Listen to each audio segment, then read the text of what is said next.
What up, guys? What up, guys? What's up, everybody? Sama guy. A bigger yeah, what's up, my nigga? Yeah, man, it's just someone don't buy me. Guy, you know what I'm saying? Wow, boutique Talib Sheikh. Yeah, we need the bigger buy. Jeff, Nana Jala Motoni. Nana Jala, what the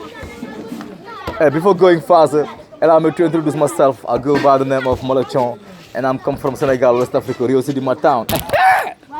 Ah, ini like ini kafe gana kafe gimana Najor? Najor lah aja lah sama gana begini ya. Di mana? Mana? Elas Diouf mo dama quoi. Elas Diouf mo Elas Diouf gars yi ne ko yow patriote nga bi ngay football saa bu la équipe nationale ooyee da ngay ñëw mais Elas Diouf da ngay investirul quoi affaire noonu loolu mooy yàq affaire Elas Diouf ne non man bi may football tabax yi jàkk dispensaire taxul pour samay doom nekk à l'abri di bosé moo taxoon may football. Elas Diouf damay faj parce que gars yi tey jii damay wax si Ngaaka blinde clipam bi quoi doole ju bëri quoi. Ousmane clipam bi doole ju bëri gars yi nañ clip bi moom laay def quoi clip bu nice la c'est à la fois philosophique et maconique quoi boo jëlee image yi boo jëlee question yi Ngaaka dama tontu quoi dama koy laaj après moom dama tontu quoi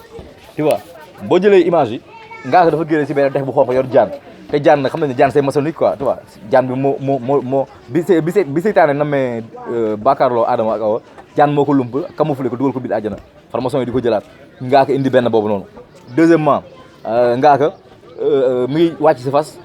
sukku ñu defal ko signe allégeance quoi genre épée genre affaire noonu dafa ko allégeance man ne kuy jokk si benn tarixa bu bees quoi si benn secte bu bees boobu tamit c'est douteux. Troisièmement Ngaaka bâtiment yi mu ne am na bâtiment bu marron c'est en forme de triangle mu ñëw si bâtiment yu weex yi fenêtre yëpp c'était en forme de triangle tu vois muy troisième. Quatrième bi gën a leer nag mu ñëwaat du cinq la sax fois quatrième bi mu ñëw def ko seen signe yooyu noonu 666 bi affaire yooyu noonu mu defaat ko cinquième bi mu ñëw tu vois mu ñëwee mu jël bëri di ko changé comme ni ay Lil Wayne def ay dip ni def seen clip bi ñoom Lady Gaga affaire satanique yooyu mu defaat ko quoi. Donc man xam nga lu mënul concevoir booy bu ko sama café gi de li mënul concevoir mooy maanaam tey ji Wally Seck bu yoree saagu jigéen wane ko si clip ngeen ne góor jigéen la léegi bu nit defee affaire formation def ko ci clip léegi ngeen ne kenn doo formation mais ki ko def ki ko wax la bëgg tu vois ki boo defee dara dañ koy wax Ngaaka blinde duñ taxaw naan ay kii formation la fa noonu mais ku ko def dañ koy wax parce que ñoom ay porteurs de voix la li ñuy def day refléter si image si société bi booy dañ koy copier ñeneen di ko copier donc boo ko defee ñu lañ la wax li nga def nii tegoo ko si yoon mais léegi su ma ñëwee si texte bi boo ñëwee si texte bi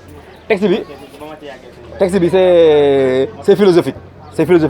texte bu nice la quoi tu vois mais man dama bëgg Ngaaka yow boo ma dégloo yéen soo la yéen ñi commenté ngeen tekkal ma kii parce que Ngaaka nee na dof yu bëri dañoo bëgg dem àjjana te xamuñu àjjana fu mu nekk léegi boo jëlee dof bi boo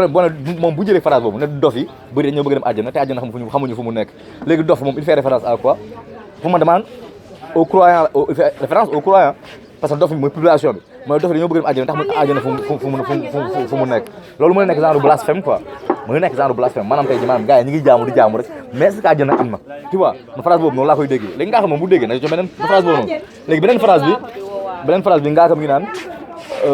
Ngaaka mi ngi naan lan sax mi ngi naan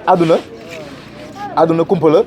ku sa gis soriwul gumba la Saint-Ville moom phrase boobu la wax phrase boobu dafa Ngaaka teg man phrase boobu ni laa ko déggee quoi moom mu ne àdduna kumpa la ku sa gis soriwul gumba la maanaam dafa bëgg maanaam tey ji àdduna boo fi nekkee yu bëri gars yi dañ koy teg defal la barrière quoi mën na nekk religion defal la benn barrière bu ñu la tegal nii tu vois boo xam ne yow tu vois pas plus loin que le bout de ton nez quoi tu vois yaa benn bu wësëb léegi moom day ji bëgg a maanaam comme formation yi dañuy ñëw na la tey ji maanaam Saint-Ville àdduna bi nii Saint-Ville lépp fi la ne àjjana fi la ne safara fi la ne tu vois gars yi dañuy indi religion pour barrer leen bañ ngeen épanouir quoi tu vois phrase bi mën naa ko déggee noonu quoi mën na nekk phrase bon tam ba léegi phrase satanique la wala phrase philosophique quoi moom noonu la koy waxee quoi tu vois moo tax mu ne àdduna bi kumpa la ku si gis soriwul gumba la mu ne ba pare mu ubbi ko ne gumba yi dañuy gis nga sori donc il fait des jeux de mots xam tey ji maanaam li pour formation yi ñu koy def ay jeux de mots teg affaire am tey ji maanaam dañ lay indiloo benn doute quoi Ngaaka pareegul Ngaaka ñëwaat ne dund leen àdduna fii ndax axiru zaman ñëwagul tu vois donc loolu tam bu ba léegi genre blasphème lay doon quoi parce que mu weddi li gars yi wax gars yi mënuñu ñëw gis ay bëy yu jur xar wala ñu gis tey ji maanaam ay jigéen ñoo xam ni maanaam ay góor jigéen ñi gën a bëri maanaam li yàlla waxoon ci alxuraan yëpp ne li boo demee ba gis ko am naa ngi waajal tukki Ngaaka ñëw ne léegi dund leen seen dund parce que axiru zaman bi jegee seegul quoi tu vois mooy bu ñëwee tamit Ngaaka na tontu ba dëgg laa waxuñu formation la mais clip bu mu def la ñu analysé moo ko def dañ koy wax bu gàddu woon saako jigéen tey dañ naan Ngaaka ba leen góor jigéen la tu vois mais dafa am ay gars yoo xam tey ji dañu seen dara mais duñu seen objectivement quoi ñun débat d'idée la ñu bëgg quoi bu ñu posé benn débat duñu bëgg gars yi tey ji ñoom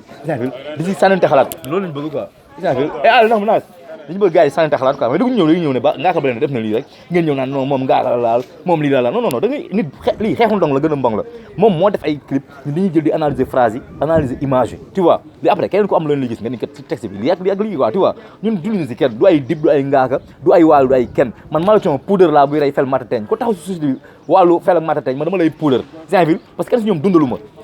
mënoo ku war bugg xaj boobu la boo jitoo gars yi dañuy wax si yow ñoom ñoo nekk ay artistes di génn suñu télé yi di am influence su ñun bu ñu defee dara loo xam ne neexuñu dañ ciy wax tu vois Ngaaka clip bi y a beaucoup de signes maçonniques moo ko def tu vois phrase yi mu dóor phrase yi c'est trop maçonnique parce que ay phrases yoo xam ne tey jii maanaam un croyant du ko wax tu vois am na beneen phrase bu muy wax ba naan ñi dee ñi ngi tëdd Saint-Ville ñi ngi tëdd te ñëw ñi ngi tëdd na ceel rek ñëwuñu duñu wax lu am fële il fait maanaam day mettre en question ndax l'au-delà existe tu vois day mettre en question ndax l'au-delà existe tu vois maanaam du waxu croyant quoi parce que nu muy waxee si texte bi jullit du waxee noonu le texte c'est bien écrit mais c'est philosophique et maçonnique tu vois day maanaam un vrai croyant du xalaatee noonu quoi tu vois parce que religion mooy loo xam tey ji amul affaire yu maanaam ñu di interpréter wala ne nii quoi da ngay gëm ne dee dekki am na Saint-Ville yàlla moo ñu moom dañuy dee dekki dañuy àtte Saint-Ville boo demee ba gis seen affaire gëm ne axiru zaman mi ngi ñëw parce que yonte bi waxoon na ko li ak lii loolu la ñuy gëm mais bu ñu gisee benn ku ñëw la naan ay tey ji maanaam ay àdduna bi maanaam kumba la ku si gis solul kumba nga dina ay jeu de mots affaire noonu quoi axiru zaman ñëw ko dund leen liggéey dund li maanaam kii may kii lu mu bëgg a wax wax na indi ay image yoo xam ne mooy loolu noonu quoi tu vois bu defoon bu mu defee clip bu kii bi gém Bambaako moom kenn waxu ci parce que y avait rien à dire lu tax woon ci ay cannabis wala tax woon ci ay alobrique wala leneen parce que ñoom ñoo wane loolu donc gars yi lañ ciy wax tu vois donc sama gars yi MALATHION la woon après naa ñëwaat si beneen vidéo mooy loolu quoi ngeen wax seen kii ñu xool clip bi noonu ko analyser Ngaaka Blindé fu mu ñëwee Freemason wala du Freemason jamono ba léegi de grâce quoi Saint-Ville ko amul xalaat wala amoo lay kii amoo ay interprété amoo plus boo apporté ci clip bu affaire noonu de grâce abstenez-vous quoi bon maa ngi dem ni waaw jël café na jàll bi boo ñëw na ñel gars yi na nga def ñel gars yi na nga def ñu dégg la moom nag sedd quoi et sama gars yi waaw rafet na